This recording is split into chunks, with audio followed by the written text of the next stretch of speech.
நான் இளைஞர்கள் பார்த்து கேட்கிறேன். நம்ம ஒரே ஒரு அறுவரையோட தற்குறிகள் சொல்லிட்டு ஒரு பிற்படுத்தப்பட்ட ஒடுக்கப்பட்ட பட்டின இளைஞர்களை நம்ம விமர்சனம் செஞ்சுட்டு இருக்கோம். அது தவறான அப்ரோச். நம்ம அவங்க கிட்ட பேசல, நம்ம கிட்ட பேசாம போறது நம்மளோட தப்பு.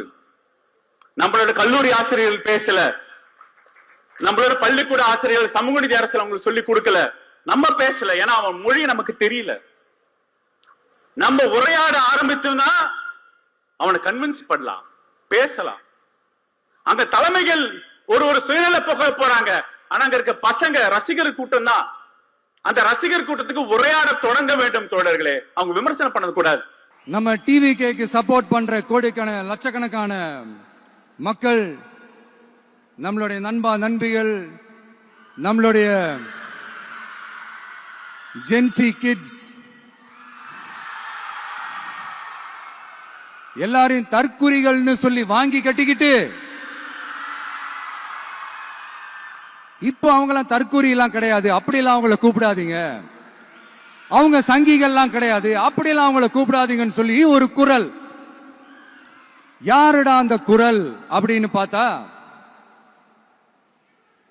இப்ப ரீசெண்டா அறிவு திருவிழான்னு ஒண்ணு நடத்தினாங்கல்ல, சாரி அவதூறு திருவிழா.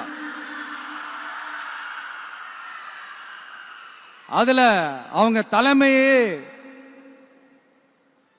குழப்பற மாதிரி, அறிவு கண்ணை திறந்து வைக்கிற மாதிரி ஒருத்தர் பேசியிருக்கிறார். அவரு யாருன்னா அது அவங்களோட எம்எல்ஏவே. அந்த எம்எல்ஏ யாருன்னா நம்மளுடைய கொள்கை தலைவர்கள் ஒருத்தரான மக்கள் சேவகர் அஞ்சலை அம்மாளோட சொந்தக்காரர். என்னடா இது இப்படி ஆகி போச்சு? டிவிகேக்கு சப்போர்ட் பண்ற மாதிரி நம்ம கட்சியிலிருந்தே ஒரு குரல் வருதுன்னு சொல்லி தலைமையில ஃபுல்லா கன்ஃபியூஷன். அந்த கன்ஃபியூஷன் இதோட நிக்காது. அந்த ஆதரவு குரல் ஒரு வீடு விடாம, ஒரு இடம் விடாம, எல்லா இடத்திலையும், எல்லா வீட்லயும் இன்னும் பலமா எதிரொலிக்குதான் இல்லையான்னு பாருங்க. சும்மா பிளாஸ்ட் தான்.